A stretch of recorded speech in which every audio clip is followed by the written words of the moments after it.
அனைவருக்கும் வணக்கம். நான் நந்தினி. இன்று இருக்கக்கூடிய சில முக்கியமான டிஃபென்ஸ் அப்டேட்ஸை பார்க்கலாம்.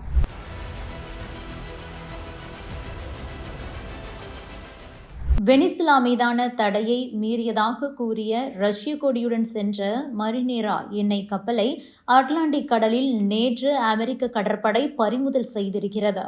இந்த கப்பலில் மொத்தம் 28 பேர் உள்ள நிலையில் அதில் 3 பேர் இந்தியாவை சேர்ந்தவர்கள் என்ற திடுக்கிட வைக்கும் தகவல் வெளியாகியுள்ளது. அமெரிக்கா வெனிசுலா இடையே நீண்ட காலமாக மோதல் உள்ளது.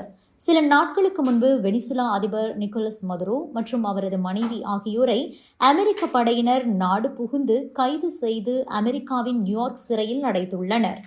போதைப்பொருள் கடத்தல் தொடர்பான வழக்கில் அமெரிக்க அதிபர் டொனால்ட் ட்ரம்ப் இந்த நடவடிக்கையை எடுத்திருக்கிறார். மேலும் வெனிசுலா மீது அமெரிக்கா பல்வேறு தடைகளையும் விதித்துள்ளது. தற்போது வெனிசுலாவின் எண்ணெய் வர்த்தகத்தை அமெரிக்கா தனது கட்டுப்பாட்டில் எடுத்துள்ளதாக அறிவித்தும் இருக்கிறது. இப்படியான சூழலில்தான் பெல்லா 1 என்ற பெயரில் செயல்பட்டு வந்த எண்ணெய் கப்பல் அமெரிக்காவின் தடையை மீறி வெனிசுலாவிலிருந்து புறப்பட்டதாக கூறப்படுகிறது. மேலும் இந்த கப்பல் தற்போது பெயர் மாற்றம் செய்யப்பட்டு மரினேரா என்ற பெயரில் அட்லாண்டிக் கடலில் வலம் வருவது கண்டுபிடிக்கப்பட்டது. கடந்த 2 வாரங்களாக இந்த எண்ணெய் கப்பலை அமெரிக்கா கண்காணித்து வந்த நிலையில் நேற்று சிறைப்பிடித்தது. இந்த கப்பலில் ரஷ்யாவின் கொடி இருந்தது. ரஷ்யாவைச் சேர்ந்த புரெவெஸ்ட்மரின் என்ற நிறுவனத்தைச் சேர்ந்ததுதான் இந்த கப்பல். இதனால் அமெரிக்காவின் பறிமுதல் நடவடிக்கைக்கு எதிராக ரஷ்யா களமிறங்கியது. ரஷ்யா தனது நீர்மூழ்கி கப்பல் மற்றும் போர்க்கப்பலை அனுப்பி பெல்லா 1 எண்ணெய் கப்பலுக்கு பாதுகாப்பு வழங்கியது. இருப்பினும் கூட நேற்று அமெரிக்கா அந்த கப்பலை பறிமுதல் செய்துவிட்டது. இந்த நிலையில்தான் கப்பலில் உள்ள பணியாளர்கள் குறித்த முக்கிய தகவல் வெளியாகியுள்ளது. அந்த கப்பலில் மொத்தம் 28 பேர் உள்ளனர். இதில் அதிகபட்சமாக 17 பேர் உக்ரைன் நாட்டை சேர்ந்தவர்கள், 6 பேர் ஜியார்ஜியாவையும், 3 பேர் இந்தியாவையும், 2 பேர் ரஷ்யாவையும் சேர்ந்தவர்கள் என்ற தகவல் வெளியாகியுள்ளது. இதை RT ஊடகம் உறுதி செய்துள்ளது. ரஷ்யா டுடே என்ற பெயரில் ரஷ்யாவில் செயல்பட்டு வரும் இந்த ஊடகம் தற்போது RT என சுருக்கமாக அழைக்கப்பட்டு வருகிறது.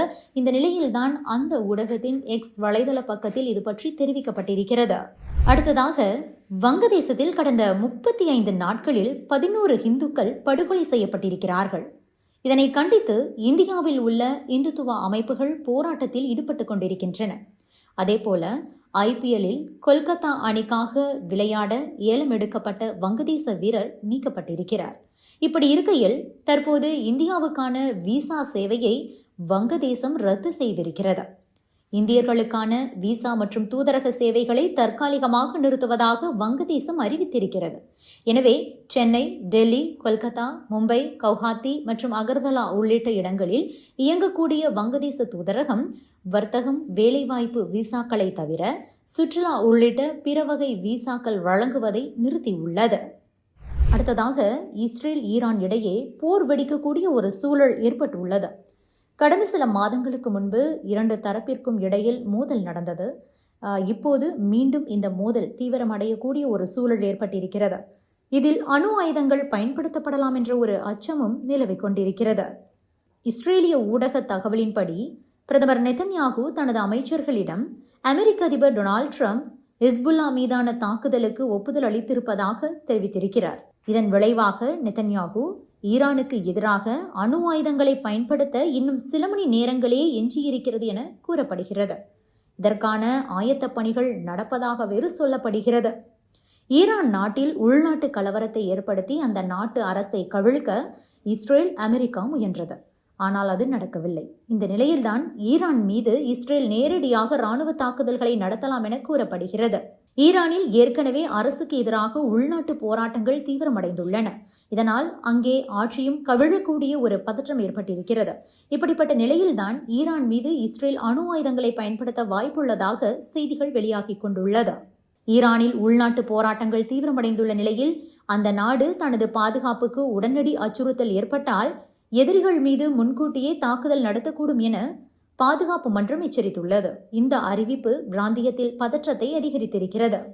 2025ஆம் ஆண்டில் இஸ்ரேலுடனான போருக்கு பிறகு ஈரானின் தற்காப்பு வியூகத்தை வகுப்பதற்காக அமைக்கப்பட்ட பாதுகாப்பு மன்றம் நேற்று இது தொடர்பான முடிவுகளை எடுத்தது. அந்த மன்றம் கடந்த செவ்வாய்க்கிழமை வெளியிட்ட அறிக்கையில் முன்னெச்சரிக்கை இராணுவ நடவடிக்கைக்கு கதவை திறந்துவிட்டுள்ளது. கடைசியாக இஸ்ரேல் ஈரான் மீது தாக்குதல் நடத்திய போது ஈரான் பதிலடி எதையும் கொடுக்கவில்லை. இப்படிப்பட்ட சூழலில்தான் இப்போது மீண்டும் ஒரு மோதல் தீவிரமடையக்கூடிய சூழல் ஏற்பட்டிருக்கிறது. இதில் அணு ஆயுதங்களை பயன்படுத்தலாம் என்ற ஒரு பயம் நிலவிக் கொண்டிருக்கிறது. அதுவும் இஸ்ரேலிய ஊடக தகவல்களின்படி. பிரதமர் நெத்தன்யாகு தனது அமைச்சர்களிடம் அமெரிக்க அதிபர் ட்ரம்ப் ஹிஸ்புல்லா மீதான தாக்குதலுக்கு ஒப்புதல் அளித்திருப்பதாக தெரிவித்திருக்கிறார். அதனால்தான் இப்படி ஒரு பதற்றம் அங்கு நிலவிக் கொண்டிருக்கிறது.